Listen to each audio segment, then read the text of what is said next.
नमस्कार, मैं आपके लिए लेकर आई हूँ इस कहानी का अगला एपिसोड। यष्टि इस समय एकांश के गुस्से से काफी डर गई थी। वो फौरन दौड़ती हुई उसके रूम के बाहर आ गई। उसने जैसे ही डोर बंद किया तो उसने नोटिस किया कि उसके और श्रेया के बीच वाला रूम उसके लिए तैयार किया गया था, जिसके कंफ्यूजन में वो एकांश के रूम में जाकर सो गई थी। उसे बहुत ज्यादा शर्मिंदगी महसूस हो रही थी अपने इस समय किए हुए ब्लंडर पर कि वो कैसे किसी अनजान इंसान के साथ उसके बिस्तर में सो सकती है। पता नहीं वो क्या सोच रहे होंगे मेरे बारे में। यष्टि ने अपने रूम का दरवाजा खोला और अंदर जाकर देखा तो वहां पर उसका सामान रखा हुआ था। अब तो वो और भी ज्यादा शर्मिंदा महसूस करने लगी। इधर एकांश जब वापस सोने की कोशिश करने लगा तो उसे बेड में से यष्टि के फेमिनाइन परफ्यूम की खुशबू आ रही थी, जिससे उसके लिए सोना मुश्किल हो रहा था।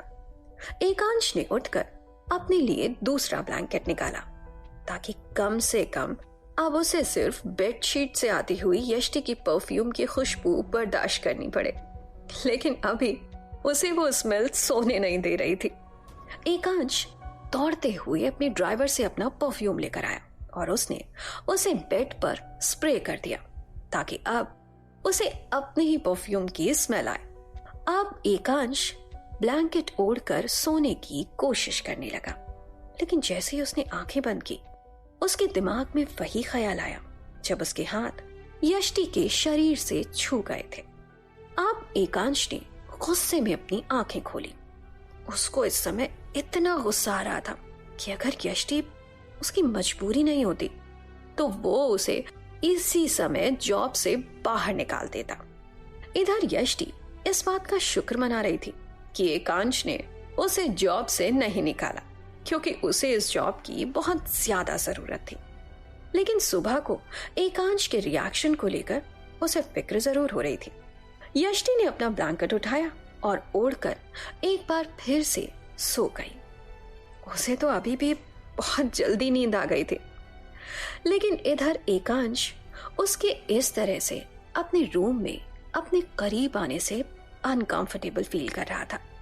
उसे ऐसा लग रहा था जैसे उसकी चीजों को उसने टच करके खराब कर दिया है, लेकिन साथ ही साथ अपने हाथों पर यष्टि के टच के एहसास को भी वो भूल नहीं पा रहा था।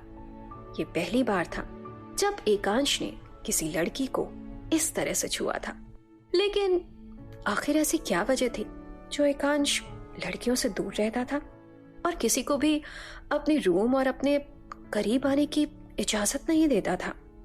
एकांश के लिए जब उस रूम में रुकना मुश्किल हुआ तो वो वहां से उठकर गेस्ट रूम में जाकर सो गया। सुबह जब उसकी आंख खुली तो उसने सुनीता जी से बोलकर सबसे पहले अपनी बेडशीट चेंज करवाई। इसके बाद एकांश रेडी होकर अपने जिम गया, जबकि इधर यष्टि अब तक नहाकर रेडी होकर श्रेया के रूम में आ चुकी थी। श्रेया अभी भी सोई हुई थी तो यष्टि वहीं पास में बैठकर बुक पढ़ने लगी। इधर एकांश भी जिम करके सीधे श्रेया के रूम में आया उसे देखने के लिए। एकांश ने श्रेया के रूम का डोर हल्का सा खोला तो उसे श्रेया के सिरहाने यष्टि बैठी हुई दिखाई दी। उसके हाथों में बुक थी और वो पढ़ने में बिजी थी। उसका ध्यान नहीं गया कि उसको कोई दरवाजे पर से देख रहा है। यष्टि ने बीच में अपनी बुक साइड में रखी और श्रेया के सर पर हाथ फेरते हुए कहा, बेटा श्रेया, गुड मॉर्निंग हो गई प्रिंसेस। मॉर्निंग की फ्रेश एयर आपका वेट कर रही है। चलो यष्टि आंटी के साथ बाहर चलो। यष्टि की प्यार भरी आवाज सुनकर श्रेया अपनी आंखें मलती हुई उठी और उसने यष्टि को हक कर लिया, जो कि एकांश के लिए काफी सरप्राइजिंग था। यष्टि ने उसे अपनी गोद में उठाया और बाहर लेकर आने लगी तो एकांश वहां से अपने रूम की तरफ चला गया। यष्टि श्रेया को लेकर सबसे पहले बाहर गार्डन में गई। एकांश अपने रूम में आकर नहा धोकर फ्रेश हो चुका था। यष्टि भी श्रेया को बाहर गार्डन से सीधे उसके रूम में लेकर आ गई थी ताकि वो उसे गर्म पानी से नहला सके और फिर वो उसे उसके रूटीन के हिसाब से ब्रेकफास्ट करा सके। एकांश भी रेडी होकर नीचे आ गया था। वो हॉल में पड़े सोफे पर बैठकर आज का न्यूज़पेपर पढ़ रहा था, जबकि यष्टि श्रेया को नहलाकर बाहर ले आई। नीचे आते वक्त उसने नोटिस किया कि एकांश न्यूज़पेपर पढ़ने में बिजी है। उसका हैंडसम चेहरा न्यूज़पेपर से ढका हुआ था। यष्टि ने नीचे आकर सुनीता जी से कहा, सुनीता जी, श्रेया का ब्रेकफास्ट मैं खुद बनाऊंगी। श्रेया मेरे हाथ का बना खाना खाएगी आज से। और इतना कहते हुए वो श्रेया को डाइनिंग टेबल पर बिठाकर सीधे किचन में चली गई। एकांश ने ये सब अपने कानों से सुना था। उसे श्रेया की लाइफ में ये बदलाव पसंद नहीं आ रहा था, तो उसने अपने न्यूज़पेपर को फोल्ड करके साइड में रखा और किचन में यष्टि के पास गया और कहा, तुम्हें श्रेया के लिए खाना बनाने की कोई जरूरत नहीं है, उसके लिए कुक है। उसके खाने का रूटीन ऑलरेडी बना हुआ है उसके डाइटिशियन के अकॉर्डिंग, जो कि उसके लिए हेल्दी है। तो बेटर होगा कि तुम इन सब में मत पड़ो और अपने काम पर ध्यान दो। यष्टि ने मुंह बनाते हुए कहा, हाँ, तभी आपकी बेटी खाना खाना नहीं चाहती। आपको तो पता भी नहीं है कि उसके लिए मैं क्या बनाने वाली थी, और फिर भी आप मुझे मना कर रहे हो। मैं बस चाहती हूँ कि वो रोज रोज रूटीन से खाना खाने की जगह अपनी पसंद का टेस्टी और हेल्दी खाना खाए। और किसने कह दिया कि टेस्टी खाना हेल्दी नहीं होता? एकांश ने जवाब दिया, यही तो तुम्हारा काम है कि वो अपने सभी काम टाइम से करे। अब तुम इसमें चेंजेस करने की कोशिश मत करो, मुझे ये पसंद नहीं। अब जब श्रेया की बात थी तो यष्टि भी चुप नहीं रही, क्योंकि कल से वो देख रही थी एकांश ने श्रेया की लाइफ को पूरी तरह से रोबोटिक बना दिया था। उसने थोड़ा झुंझलाते हुए कहा, कैसे बाबू, आप अपनी बेटी को कैसे कैद करके रखा है आपने? उसके उठने का टाइम, सोने का टाइम, खाने का टाइम, घूमने का टाइम, टीवी देखने का टाइम, सब ऐसे फिक्स कर रखा है जैसे वो कोई रोबोट है।